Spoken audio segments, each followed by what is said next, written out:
tema dessa noite se chama Remindo o Tempo. Em outros episódios aí que tem já no YouTube, no podcast do Spotify também, você vai ver que tem uma outra ministração nossa com esse mesmo título aqui na Família da Fé, mas hoje eu quero falar algo especial para esse fechamento de ano. Estava comentando hoje pela manhã nessa ministração que quando nós vivíamos o cristianismo de uma forma um pouco diferente, algumas décadas atrás, era muito comum nós termos no Dia das Crianças uma apresentação para as crianças, para evangelizar, que se chamava o Ladrão da Alegria. E daí nós apresentávamos todo um projeto de trevas, do mal, querendo roubar a alegria, inclusive, das crianças. Então o Ladrão da Alegria roubava o doce, roubava a família, roubava os sonhos das crianças, e Jesus vinha e mandava embora o Ladrão da Alegria e restaurava todas as coisas. Se a gente pudesse fazer uma analogia com isso hoje, nos dias em que estamos vivendo, eu diria que nós estamos sendo vítimas do ladrão do tempo. E Satanás, ele pode ser comparado a um ladrão. Nós fazemos essa analogia lá no livro de João, capítulo 10, versículo 10, quando Jesus fala que ele veio para trazer vida, mas o ladrão veio para roubar, matar e destruir. E hoje eu quero falar desse aspecto que pouco se prega no reino de Deus. Mesmo que, como igreja, nós entendemos que muito mais importante é a salvação da alma do que qualquer coisa que nós possamos conquistar nessa vida, nós entendemos também que Jesus veio nesse mundo para nos dar uma vida abundante e não só uma morte abundante. Quando cremos em Jesus e temos uma aliança com Ele, nós cremos que se morrermos, ainda que morramos, viveremos, porque ressuscitaremos para estar com Ele e viveremos eternamente. Você crê nisso ou não? Eu creio nisso, e esse é um dos motivos que não importa o que aconteça nessa vida, nós sempre temos razão para continuar adorando o Senhor, crendo no seu nome, porque a morte não é o fim para aqueles que creem em Jesus. Contudo, não é só sobre uma vida eterna pós-morte que a palavra de Deus nos ensina, mas pelo contrário, ela é tão grossa assim e tem tanto conteúdo, porque ela nos ensina a ter uma vida abundante na vida terrena que nós temos. A palavra de Deus ensina princípios para a sociedade, para a educação, para casamento, para pais e filhos, para finanças, para sexualidade, para alimentação, para saúde, para uma série de coisas. E quando nós paramos para pensar no tema de hoje, Jesus também morreu na cruz para tornar os nossos dias melhores e o nosso tempo também regenerado e bem aproveitado. Por que eu estou querendo falar isso contigo hoje? Porque nós estamos vivendo dias de mudanças no uso do tempo da maioria das pessoas. Para você ter uma ideia, o brasileiro passa, em média, isso é um estudo de 2025, 9 horas por dia conectado em algum dispositivo eletrônico, seja no celular, seja no tablet, seja no notebook, seja na televisão. Nós passamos, e é uma média, e isso vai se tornar cada vez mais normal à medida que as profissões vão exigindo esse relacionamento com telas, com a tecnologia. Eu, por exemplo, sou uma pessoa que normalmente passo mais de 9 horas por dia em algum tipo de ambiente assim, especialmente em épocas de pesquisa, de muito trabalho nessa questão digital. Então, dependendo do teu emprego, isso não necessariamente seja um problema porque faz parte do teu trabalho. Mas o maior problema está em que nós estamos nos desligando do nosso relacionamento com as pessoas e com Deus, em detrimento de estarmos conectados a questões que estão nos distraindo. Porque esse tempo nos leva a entender que, segundo essa pesquisa, mais de 3 horas por dia as pessoas dedicam aos conteúdos de redes sociais. Especialmente conteúdos de distração, não de pesquisa, de estudo, de trabalho, mas conteúdos de distração. E isso não é uma grande novidade, não é alarmante, só está mudando de cara, porque eu me lembro quando era criança e adolescente, praticamente todas as famílias também passavam 1 hora, 2, 3 horas vendo os jornais, os noticiários, e mais 3, 4 horas vendo a novela das 5, das 6, das 7, das 8, das 9, das 10, depois inventaram a das 11. E assim, então, as distrações estão mudando de lugar. Eu só estou hoje te mostrando que lugar que está esse. As redes sociais têm sido uma distração em torno de mais de 3 horas por dia, em média. Ou seja, tem gente que fica 5, 6 horas, tem gente que passa meia hora. Em contrapartida, nosso hábito de leitura na sociedade brasileira está em decadência. Ler livros está em decadência, inclusive digitais, mas normalmente livros impressos causam um relaxamento maior na nossa mente. Mas impressos ou digitais, uma pesquisa desse ano também demonstrou que 50% dos brasileiros não leu nenhum livro em 2025. ou não leu nenhum livro ao longo do ano. Isso significa aqui que a metade de nós aqui, na estatística, não leu um livro esse ano. E diz a estatística que os brasileiros têm diminuído na leitura e, em média, leem menos de 4 livros por ano. E eu diria que essa estatística é um pouco errada, porque nós temos o hábito de comprar livros e não lermos. Quem de vocês já comprou um monte de livro que ainda não leu? Eu tenho um monte lá em casa. Olha, você está na estatística de quem leu, mas na verdade você só comprou. Então, é menos ainda do que isso. Ou seja, nós estamos cada vez mais distraídos com coisas que estão roubando o nosso tempo. E se estão roubando o nosso tempo, estão roubando a nossa vida, estão roubando a nossa família, estão roubando produtividade no nosso trabalho, e estão roubando a nossa relação com Deus. Talvez, inclusive, você esteja agora mesmo me ouvindo aqui e mexendo em alguma coisa que está distraindo o teu tempo, a tua cabeça está em outra coisa que está distraindo o teu tempo. Em Efésios 5,15, a Bíblia diz assim: tenham cuidado com a maneira como vocês vivem. Veja, está escrevendo a cristãos. Não está falando só sobre culto, sobre busca a Deus, sobre momento de adoração. Está falando do dia a dia. Tenha cuidado com a maneira como vocês vivem. Que não seja como insensatos, mas como sábios. Aí no versículo 16 eu vou trocar de versão e vamos ler na Almeida Revista e Atualizada. Uma expressão que aparece hoje aqui na nossa ministração. Remindo o tempo, porque os dias são maus. Vamos ler juntos esse versículo? 2, 3 e... remindo o tempo, porque os dias são maus. Essa palavra remir a gente quase não usa no nosso vocabulário atual, mas é uma palavra muito interessante, porque ela fala sobre restaurar, redimir, recuperar, revigorar, salvar, causar redenção, libertar das mãos de outro que estava nos roubando. Então Jesus veio e nos remiu dos nossos pecados. Mas agora a Bíblia está dizendo que Jesus também tem um projeto que nós venhamos escolher, através dele, da sua palavra, do seu poder, remirmos o nosso tempo, remirmos os nossos dias, redimirmos, libertarmos, regenerarmos, viver uma vida diferente, uma vida que vale a pena, uma vida abundante, uma vida com muitos frutos, uma vida com poucos arrependimentos. Essa é a vida que Deus tem para nós. E quando nós aprendemos sobre isso, então a obra da cruz também é sobre redimir o nosso tempo. E eu quero falar para você hoje, de uma forma breve, 3 coisas que nos ajudam nesse processo de cuidar a maneira de viver como pessoas sábias e que vamos remir o nosso tempo para aproveitar melhor a nossa vida. E a primeira delas é: consagre os seus planos ao Senhor. Consagre os seus planos ao Senhor. Nós precisamos. Cada coisa que nós vamos começar nova, nós precisamos perguntar para nós mesmos: será que isso é da vontade de Deus? Será que isso agrada a Deus? Eu já orei sobre isso. Será que Deus está à frente disso? E quando nós paramos para pensar nisso, a gente volta ali no versículo 10 e 11 de Efésios 5, quando o apóstolo Paulo escreve para os cristãos lá de Éfeso. Era uma grande igreja, mas tinha uma cidade muito grande, então tinham muitas distrações, assim como dias que estamos vivendo. E ele diz assim: aprendam a discernir o que é agradável ao Senhor. Não participem das obras infrutíferas das trevas, antes exponham-nas à luz. O apóstolo Paulo escreve muito sobre isso, sobre uma maneira fútil de viver, sobre uma maneira tola de nós desperdiçarmos o nosso tempo. E ele diz aqui: aprenda a discernir o que é agradável ao Senhor. Então eu te digo que um dos maiores desafios da vida de alguém que quer buscar a Deus não é conseguir vir na igreja todo domingo. O maior desafio da vida de alguém que quer buscar a Deus não é comprar uma Bíblia. O maior desafio da vida de alguém que quer buscar a Deus não é frequentar a célula. Um dos nossos maiores desafios, e são vários, é discernir o que estamos fazendo no dia a dia que agrada e o que desagrada o nosso Senhor. Que muitas coisas nos nossos dias não estão explicitamente na Bíblia. Nós temos muitas coisas hoje na nossa cultura que precisam ter princípios aplicados. E é aí que muitas vezes nós pecamos. E a nossa maneira de viver não está uma maneira de viver sábia. Não estamos salvando o nosso tempo. Não estamos sendo produtivos. E às vezes, não sei se você já parou para pensar sobre isso. Passou uma semana de estudo, que você está se preparando para algo e você não conseguiu estudar direito.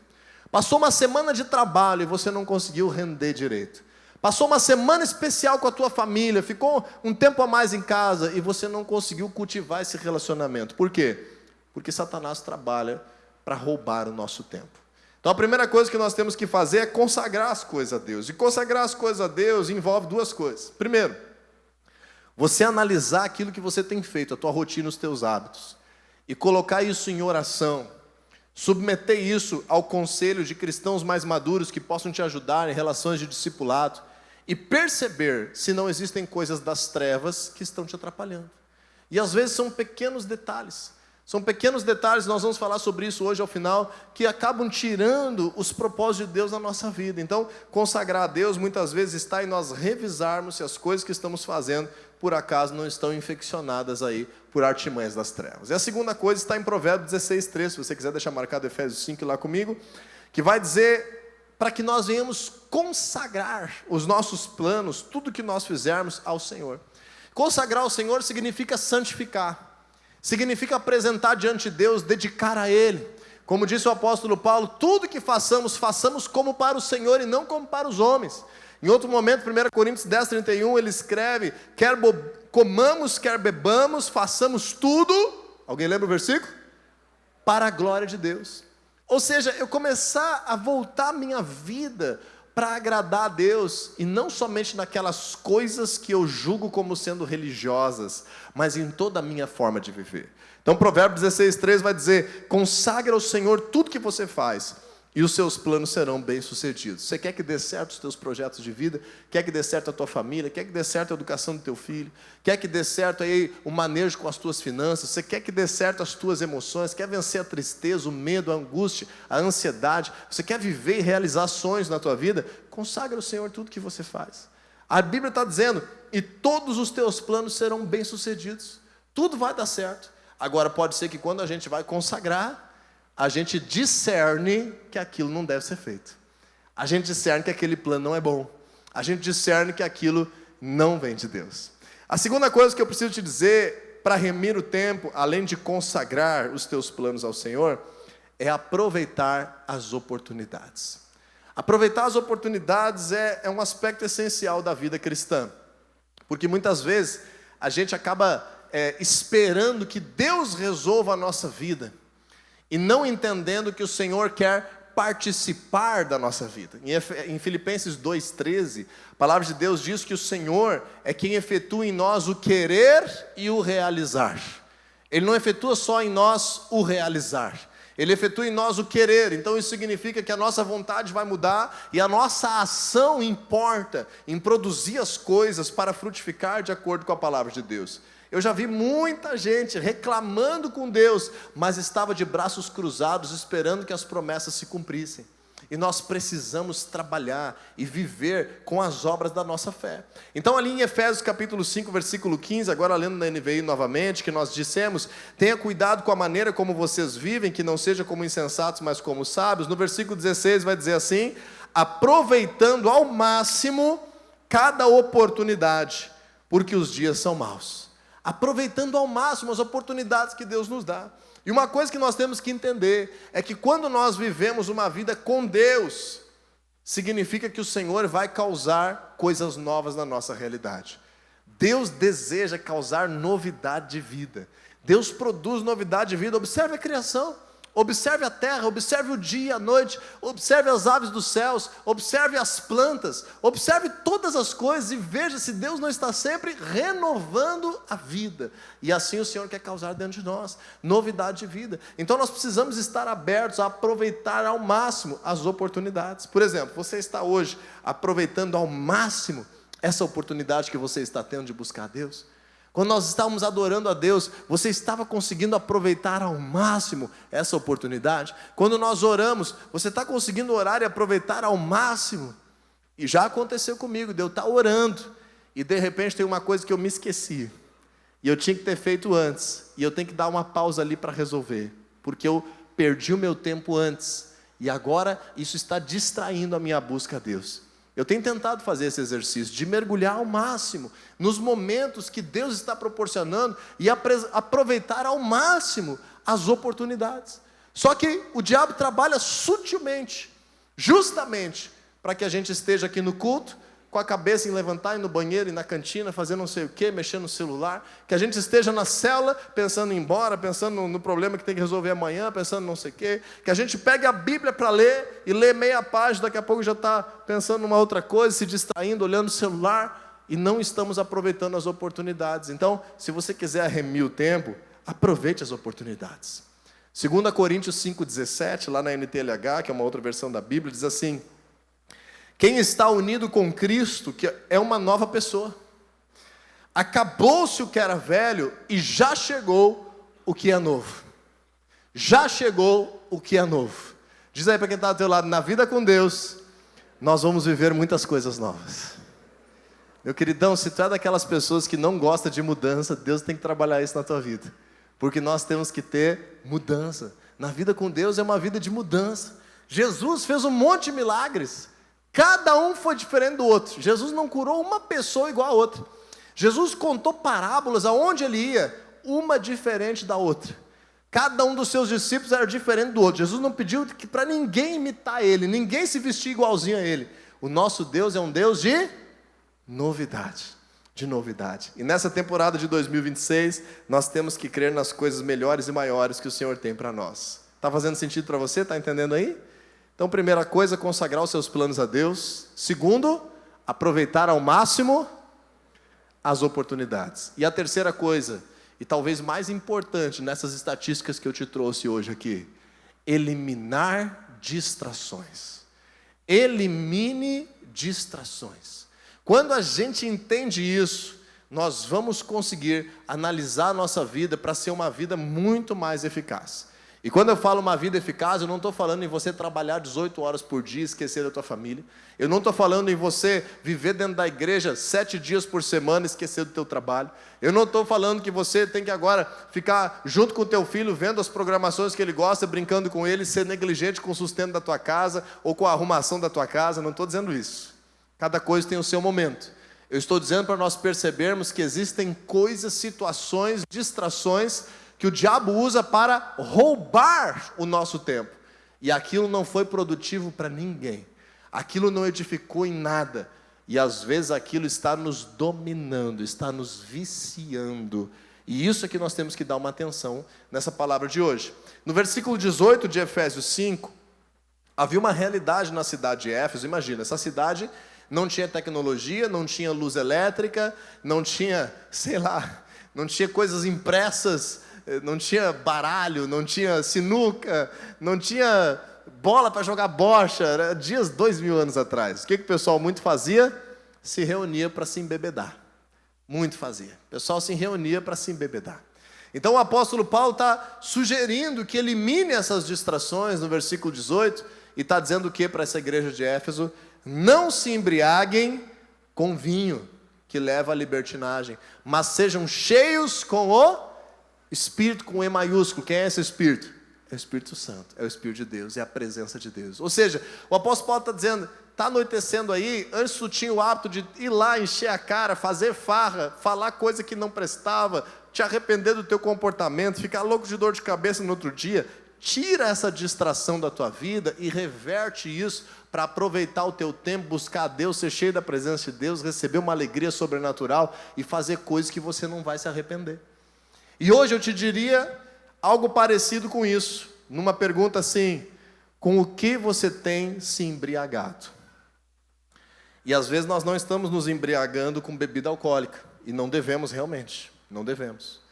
Esse mandamento é válido para nós, não se embriagar com bebida alcoólica. Isso é uma coisa que fere a nossa saúde, os nossos relacionamentos e muitas outras coisas, e Jesus nos faz vencer isso, e temos muito testemunho aqui sobre isso.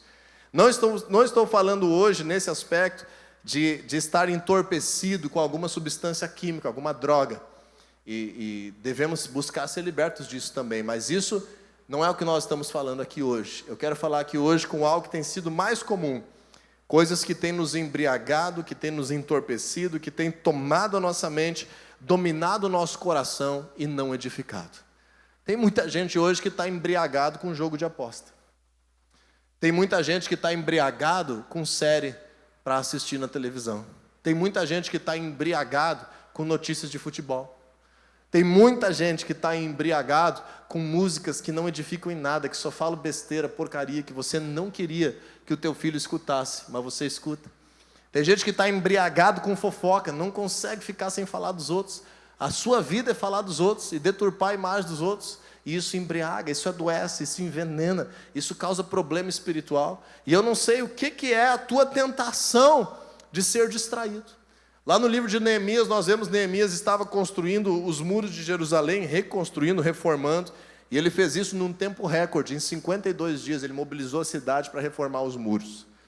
E aí nós paramos para olhar essa história, e em Neemias 6,3 fala que alguns inimigos estavam sugerindo reuniões com ele, sugerindo que ele parasse, fosse conversar, coisa que não edificava em nada. E ele disse, por que eu vou parar isso? Eu estou fazendo uma grande obra, e eu não posso descer daqui. E esse foco de Neemias fez ele, então, terminar aquilo que ele começou, e entrar para a história como alguém que fez um feito para o povo de Deus. Nesse aspecto, deixa eu te dizer 2 versículos bíblicos para você ir comigo. O primeiro deles está em 1 Coríntios capítulo 6. Vamos lá, abrir lá. E depois nós vamos falar de 1 Coríntios capítulo 10. 1 Coríntios capítulo 6, versículo 12. E eu era muito jovem quando me ensinaram esse texto. E esse texto acompanha a minha vida cristã. E eu gostaria de sugerir que ele acompanhe a tua vida cristã também.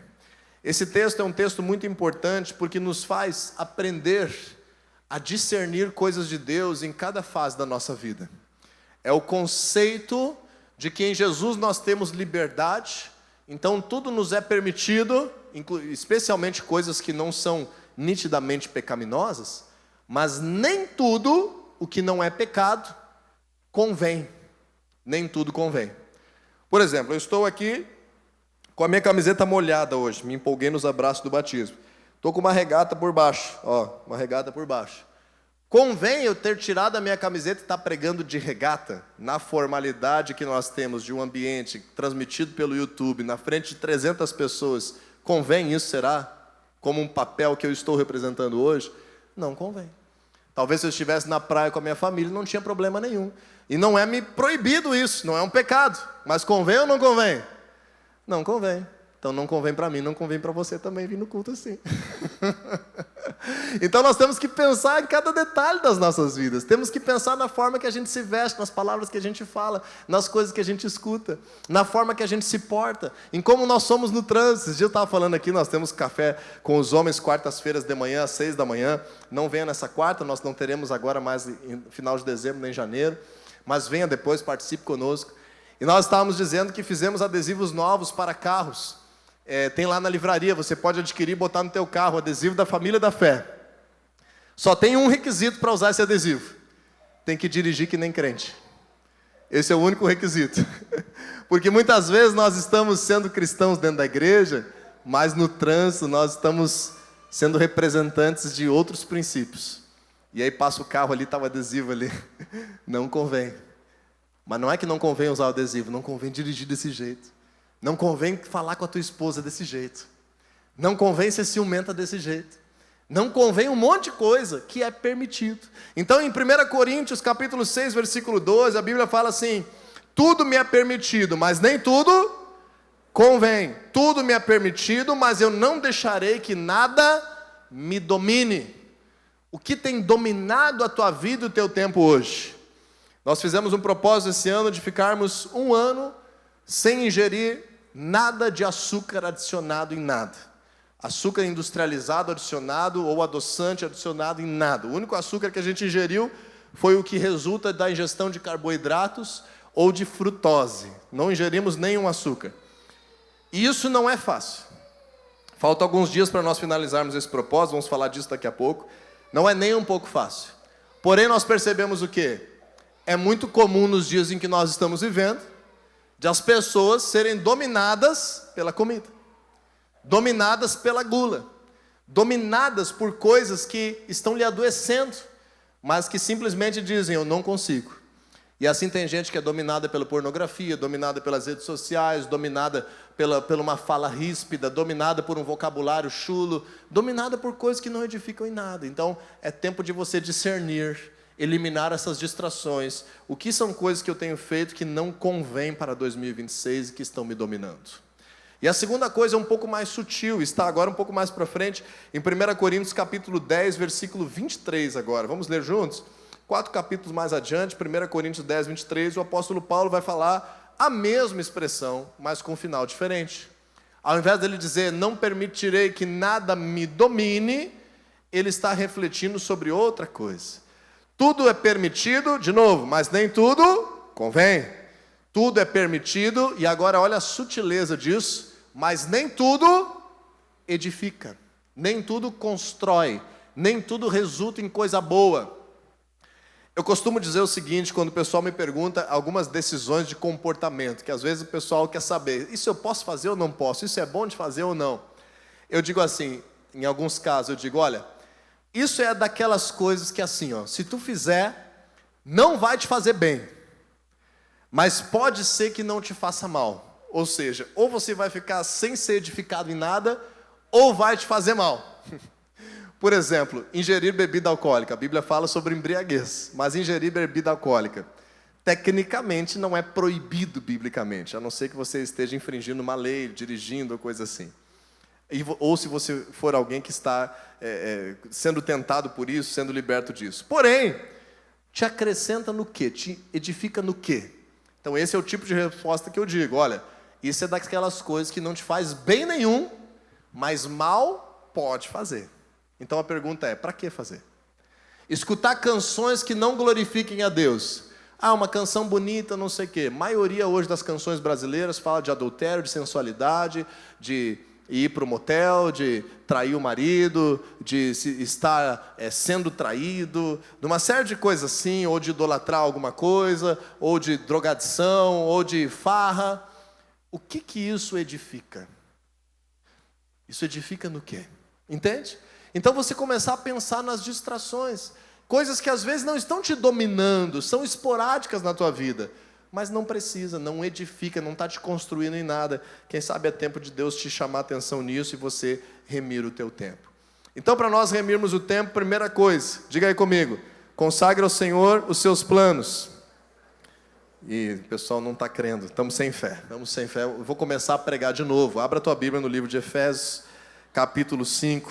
A palavra de hoje se chama Remindo o Tempo. Preciso pregar de novo ou não? Vamos de novo então, vamos de novo. Vamos encerrar aqui, para nós remirmos o tempo. Diga comigo a primeira coisa aí. Eu preciso consagrar os meus planos ao Senhor. Ó, Jesus, não preciso pregar de novo. O pessoal estava cansado. Segunda coisa, diz aí comigo. Eu preciso aproveitar as oportunidades de Deus. E por fim, diga assim comigo. E Deus me chama a eliminar as distrações. Isso vai fazer você remir o teu tempo. Isso vai fazer você fazer coisas que você nem lembrava que você era capaz de fazer. E eu tenho certeza que se você já vive alguns anos aí nessa terra, se você não é um jovem muito novinho, você tem dito para você mesmo, nesses dias de tantas distrações de tecnologia, que você olha para trás, e a maioria das pessoas estão assim, olha para trás e diz assim, como é que anos atrás eu fazia tanta coisa e hoje eu não consigo fazer tanto? Você tem esse sentimento? Já teve esse sentimento ou não? Eu já tive algumas vezes esse sentimento. Como é que eu conseguia fazer tudo isso anos atrás e hoje eu não estou conseguindo? Sabe como é que é o nome disso? Distrações. Coisas que estão nos roubando o nosso tempo, roubando os nossos propósitos. Então a primeira coisa que nós temos que fazer, consagrar ao Senhor. Vamos orar sobre isso? Coloca